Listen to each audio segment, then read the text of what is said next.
барномаи субҳи Тоҷикистонро идома медиҳем ва дар ин қисмати барнома суҳбате дорем бо Баҳром Қурбонов, доктори илми таърих, профессор. Дар шароити гуфтугӯи тамаддунҳо, бархурди ҳадафҳо, манфиатҳо, муҳимияти иқдоми пешгирифтаи пешвои миллат муҳтарам Эмомалӣ Раҳмонро дар чӣ мебинед? Дар масъалаи нашри китоби тоҷикони Бобоҷон Ғафуров ва ба ҳар хонаи мардуми тоҷик дастрас намудани он ҳамчун тӯҳфаи президенти ҷумҳурии Тоҷикистон ба истиқболи ҷашни 30-солагии истиқлоли давлатии ҷумҳурии Тоҷикистон. дар ҳақиқат ин иқдоме ки асосгузори сулҳу ваҳдати миллӣ, пешвои миллат, президенти кишвар муҳтарам Эмомалӣ Раҳмон нисбати нашр гардидани шоҳасари ниҳоят қиматбаҳои тоҷикон, асари академик Бобоҷон Ғафуров барои ҳамин шинохти миллат, барои баланд бардоштани сатҳи тафаккуру ҷаҳонбинии миллат ниҳоят аҳамияти калони илмию амалӣ дорад.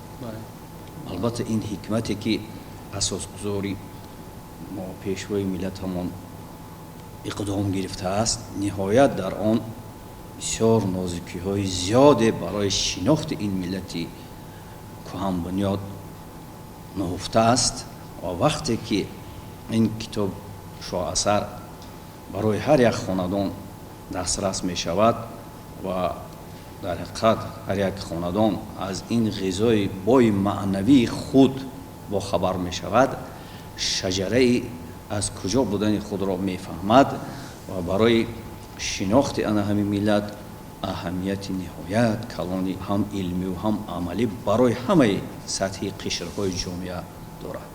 чунки шинохти худ мо аз куҷо омадем ва ба куҷо бояд равем, ана ҳамин дар шинохти таърих мешавад.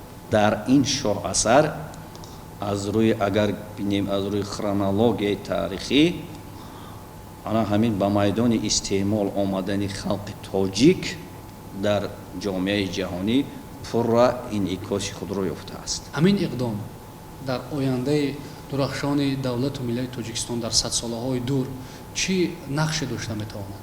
дар ҳақиқат нақши ин шоҳасари безаволи яъне ки академик Бобоҷон Ғафуров ки ниҳоят иқдоми бузург аз ҷониби асосгузори сулҳу ваҳдати миллӣ пешвои миллат ба миён омадааст, барои ояндаҳо, барои бунёд кардани ана ҳамин ҷомеае ки мо имрӯз ҳазоро мо шукр гӯем ки аллакай дар ҷомеаи ҷаҳонӣ моро шинохтанд ва дар созмони милали муттаҳид тавре ки пешвои миллат чандин маротибаҳо қайд карданд дар тамоми баромадҳои худ, яке аз овозҳои ин созмонро яъни халқи тоҷик, давлати тоҷикон, давлати ана ҳамин нав ҳуқуқбунёди тоҷикон, давлати навини тоҷикон дорад ки дар қатори дигар абарқадратҳо яъне ки як овозро дорад. дар соли 2009 вақте ки 100-солагии ана ҳамин Бобоҷон Ғафуровро қайд мекарданд дар яке аз конференсияҳои байналмилалӣ ё симпозиуми байналмилалӣ, асосгузори сулҳу ваҳдати миллӣ қайд карда буд ки ба ҳамаи ана ҳамон намояндаҳои тамоми халқу миллатҳо ки буданд гуфт ки ана ҳамин шоҳасари тоҷикони Бобоҷон Ғафуров барои миллати тоҷик ҳамчун шиносномаи миллат дар арсаи ҷаҳон мебошад. яъне ки шиносномаи миллати тоҷик барои тамоми ҷаҳониён мебошад ки ин як ифтихори ана ҳамин ватану ватандорӣ ва дурандешонаи ана ҳамин халқи тоҷикро нишон медиҳад. чунки дар ҳақиқат Бобоҷон Ғафуров тавонист ки ҳамчун як фарзанди фарзонаи миллат бо тамоми ана ҳамон душвориҳои замони собиқ иттиҳоди шӯравӣ нигоҳ накарда ана ҳамин шоҳасари худро яъне ки тоҷиконро нашр кунад ва барои ҷомеаи ҷаҳонӣ пешниҳод кунад. пешвои миллат муҳтарам Эмомалӣ Раҳмон бисёр як таъкиди зебо доранд. мегӯянд ки ҳам аз саҳифаҳои тира ва ҳам аз саҳифаҳои дурахшони таърих бояд сабақ гирем. моҳияти ин андеша дар чӣ зоҳир мешавад, дар чӣ зуҳур мекунад? он хотире ки ана ҳамин миллат яъне ки худро шиносад ва кӣ буд, чӣ гуна давлат дошт, این بسیار قدم های استواری اساسگذار صلح و وحدت ملی برای همین شناخت ملت تاجیکان است که در حقیقت توانست که همین حالت های بگیم که از خاطر فراموش شده ایستاده ملت تاجیک را از سر نو برقرار کرده احیا کرده برای شناخت همین ملت توانست اساسگذار صلح و وحدت ملی ما پیشوای ملت همین ملت را مثلا باز در جامعه جهانی معرفی کند. توانستیم ببینید که در مهلت کوتاه هم باشد که جشن 30 سالگی در سال می آمد 30 سالگی دولت حقوق بنیاد دنیوی دموکراتی تاجیکستان جشن گرفته می شود. در این قدمی و سالهای کوتاه هم باشد چقدر شکوه و شهامت دولتداری خود را معرفی کردیم. از یک حالت دهشت گرفته به یک حالت مثلا بلگو شکوفان آوردن مملکت کاری آسان نیست. همین شخصیت های بزرگ تاریخی هستند که می توانند که همین جامعه را یعنی که بنیاد سازند، دولت را برقرار سازند، استوار سازند و برای دیگران معرفی نمایند که در جامعه جهانی تاجیکان چگونه نقش تاریخی خود را گذاشتند. تاجیکان با واسطه همین فرهنگ والای تمدن ساز و فرهنگ ساز خود معرفی شدند. وقتی که کتاب تاجیکان با اویله های مردم تاجیک دسترس می شود یک مسئله بسیار نازک و مبرم دیگر پیدا می شود که کتاب در رف های مثلا آن جوان های کتابمان خواب نرود و این کتاب را باید مطالعه کرد تا اینکه اصلی مقصد پیشوای ملت که بلند برداشتن حس افتخار ملی در زمینه آموزش تاریخ پر افتخار خلق خود است عملی گردد به دست آید. در این راستا با پدر و مادران با عموما اعضای جامعه همچون مثلا تاریخ شناس همچون اختصاصمنده که در این سالهای طولانی کار کردید فعالیت کردید تجربه زیاد دارید چی نصیحت میدید چی گفتنی هستید؟ در حقیقت فکر درست است که کتاب باید در معاشرت باشد، کتاب باید خواننده خود را داشته باشد، کتاب باید برای معرفی کردن تمام آن سیر و اسراری که در آن نهفته است و آن را باید بالای آب برآورد. این یک اقدام است که باید که یعنی که در تمام خاندان تاجیک کتاب تاجیکان معرفی می شود و دسترس می شود. من باوری دارم که باید هر یک فرد بیداردل ملت این را صدقاً از خود نماید و برای مثلا تعلیم و تربیه هم نسل های آینده سهم و حصه سزاوار خود را گذاشته باشد. تشکر زیاد برای صحبت برای نصیحت‌هایی که اینجا ارائه کردید. بینندگان گرامی یادآور می‌شویم که صحبتی داشتیم با بهرام قربانوف دکتر علم تاریخ پروفسوری دانشگاه ملی تاجیکستان. برنامه صبح تاجیکستان را ادامه می‌دهیم.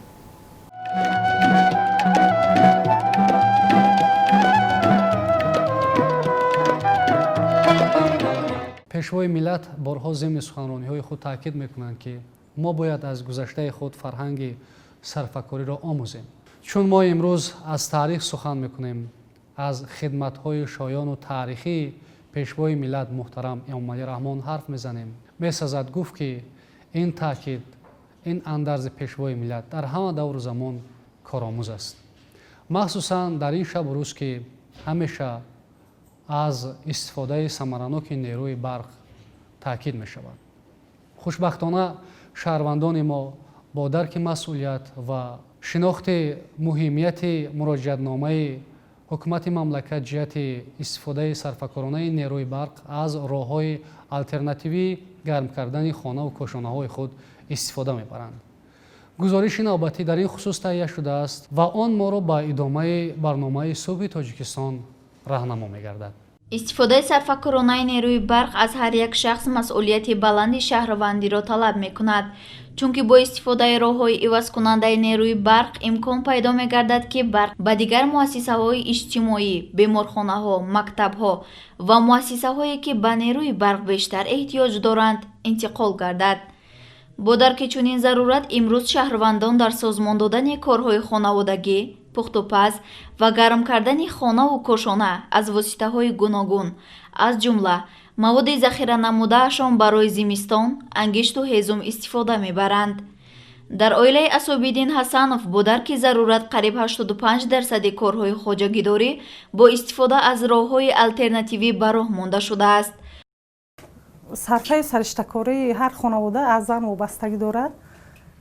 мо ҳар вақт кӯшиш мекунем ки ҳамин нерӯи барқро кам истифода барем, фақат барои фурӯзон кардани хона. мо хӯрока, нона ҳамаша ба воситаи ҳезум, ангишт тайёр мекунем. зарурат шудааст ки ҳамин қувваи барқро сарфакорона истифода барем.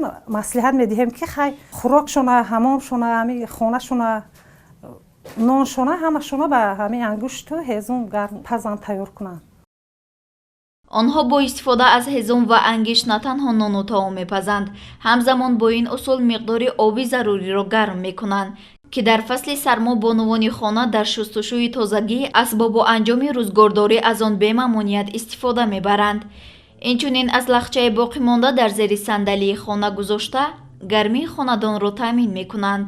бояд ҳар як шаҳрванди Тоҷикистон сарфаи қувваи барқро ба ҷо биёрад. аз он ҷумла дар хонаводаи мо барои гарм кардани ҳамом мо аз сӯзишворӣ кумор ва ҳезум истифода мебарем. ҳам об гарм мешавад, ҳам ҳамом гарм мешавад. бояд ҳар як шаҳрванди Тоҷикистон барои сарфа кардани қувваи барқ аз маводҳои биологӣ, кумор, ҳезум бояд истифода барад. воқеан агар хоҳем ки дар расидан ба истиқлолияти энергетикӣ саҳм гузорем ва ҳоҷат ба ҷорӣ намудани маҳдудияти нерӯи барқ намонад, муҳим аст ки нерӯи барқро дар хонаву корхонаҳо дилсӯзона ва сарфакорона истифода барем, ба талафоти ғайримақсаднокии нерӯи барқ ва амалҳои ғайриқонунӣ роҳ надиҳем.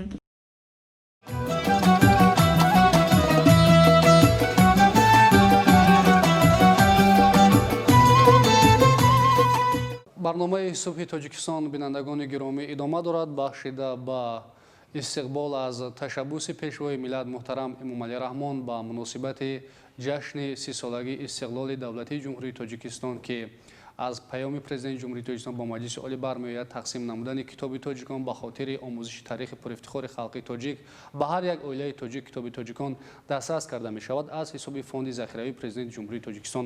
дар ин қисмати барнома вобаста ба ин суҳбате дорем бо Насимҷон Зарифов, номзади илмҳои таърих, омӯзгори донишгоҳи давлатии омӯзгории Тоҷикистон ба номи устод Садриддин Айнӣ. зарурат ё ин ки муҳимияти чунин иқдом пеш гирифтани пешвои миллат муҳтарам Эмомалӣ Раҳмонро дар чӣ мебинед?